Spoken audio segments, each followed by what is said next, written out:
राजस्थान की सबसे चौंकाने वाली मर्डर मिस्ट्री। घर में पति की हत्या, 6 महीने नहीं मिली लाश। ससुर ने पकड़ी कातिल बहू की करतूत। क्या है ये कहानी, आइए हम आपको बताते हैं। लेकिन उससे पहले अगर आपने हमारे इस चैनल क्रिमिनोलॉजी को सब्सक्राइब नहीं किया है तो उसे सब्सक्राइब करके बेल आइकन पर क्लिक कर दें ताकि आपको आगे आने वाली सच्ची घटनाओं पर आधारित कहानियों की वीडियोस की अपडेट मिलती रहे। भरतपुर का एक कपल 7 साल हो गए थे शादी को। 6 साल का एक बेटा और 4 साल की बेटी थी। खुशहाल जिंदगी थी। एक रात पति अचानक घर से गायब हो गया। परिवार हर जगह ढूंढता है लेकिन कहीं नहीं मिलता। पुलिस पत्नी पर शक जताती है लेकिन ससुराल वाले कहते हैं हमारी बहू बहुत अच्छी है, उससे कोई पूछताछ नहीं होगी। 6 महीने बाद बेटे की गुमशुदगी से बेचैन पिता घर में टहल रहा होता है। बहू की कमरे की लाइट जलती हुई देख वो वहां जाता है। वहां बहू का वो रूप सामने आता है जिसकी ससुर ने बुरे से बुरे सपने में उम्मीद नहीं की होगी। पुलिस के लिए इस बात पर यकीन करना मुश्किल था। कई सवाल थे जो ससुर के आरोप को कमज़ोर कर रहे थे। 7 साल की शादी में कभी पति पत्नी के बीच किसी बात को लेकर कोई झगड़ा नहीं हुआ था, तो हत्या की वजह क्या होगी? पत्नी के लिए घर में ही पति की हत्या कर लाश को गायब करना असंभव था। पत्नी ने अगर रात में घर में हत्या की तो परिवार के दूसरे सदस्यों को पता क्यों नहीं चला? 6 महीने तक पति की लाश क्यों नहीं मिली? भरतपुर के रहने वाले पवन शर्मा की 3 जून 2015 को कानपुर की रीमा से शादी हुई थी।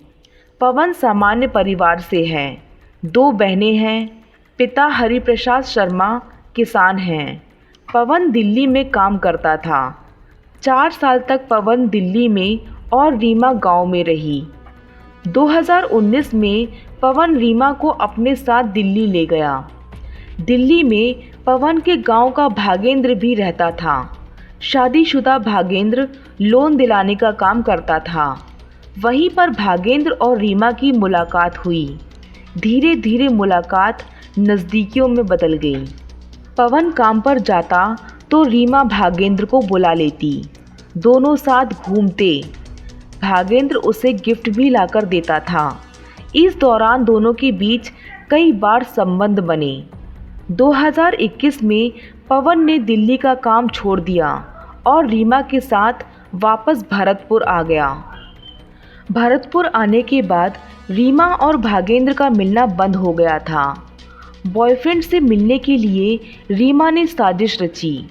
वो रात को परिवार को खाना, दूध, चाय में नींद की गोलियां मिलाकर दे देती। नींद की गोलियों का असर होने के बाद बॉयफ्रेंड को बुला लेती। जिस कमरे में पति सो रहा होता वहीं दोनों मिलते।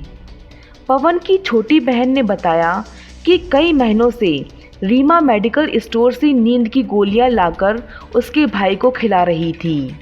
भाई देर तक सोता रहता था। उसका भाई शराब भी पीता था। अक्सर रीमा उसे खुद ही कमरे में बैठाकर शराब पिलाने लगी। इसलिए रात को भागेंद्र के आने पर पवन को कुछ पता नहीं लगता था। पवन की छोटी बहन शादीशुदा है। उसने बताया कि जब भी वो गांव आती थी तो खुद भी काफ़ी देर तक सोती रहती थी।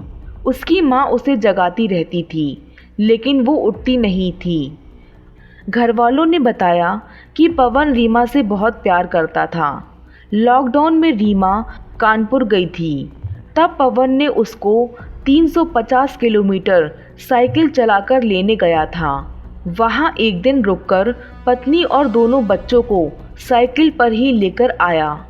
भरतपुर से कानपुर का सफ़र साइकिल से तय करने पर वापस आने में उसे 7 दिन लगे थे। 29 मई को भागेंद्र और उसका दोस्त दीप शराब पार्टी कर रहे थे। उसी दौरान भागेंद्र को रीमा का मैसेज मिला, आज मिलने का मन कर रहा है, जल्दी आ जाओ।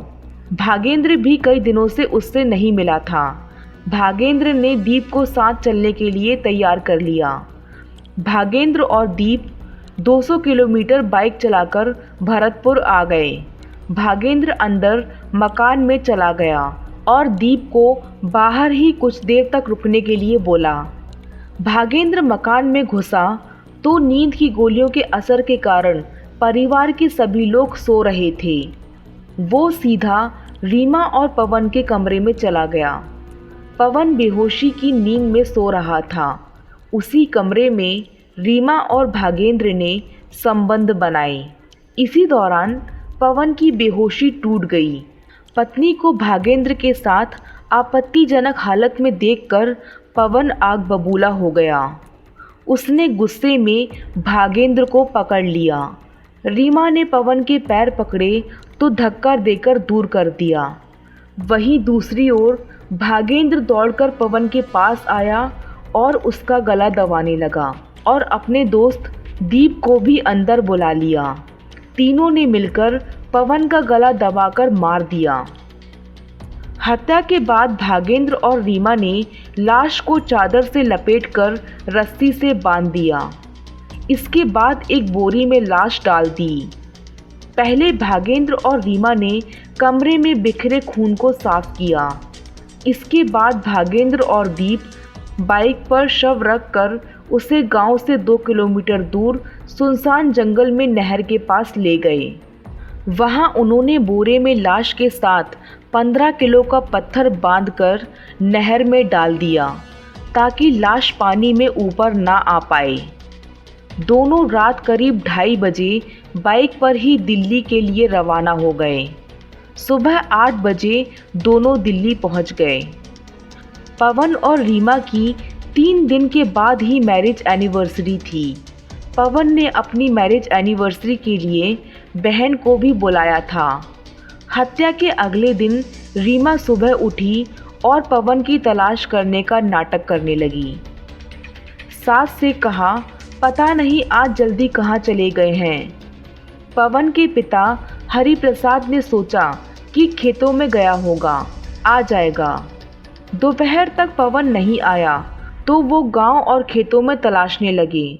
उसका फ़ोन भी बंद आ रहा था। परिवार सोचने लगा कि पवन कहीं गुस्से में नाराज़ होकर चला गया है।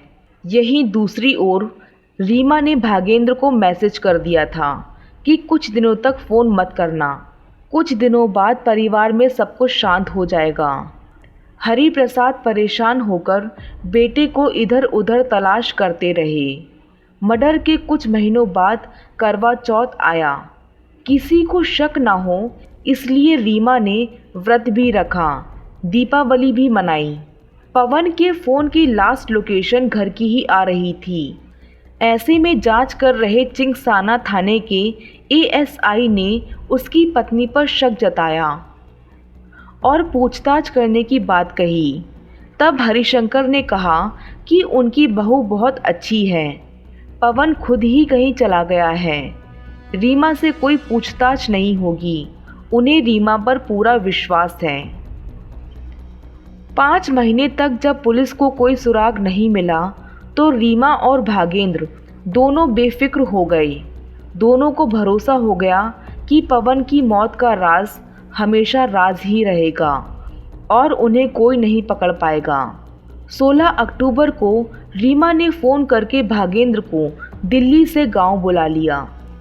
भागेंद्र गांव और रात को रीमा के ससुराल पहुंच गया। मौका पाकर वो रीमा के कमरे में चला गया।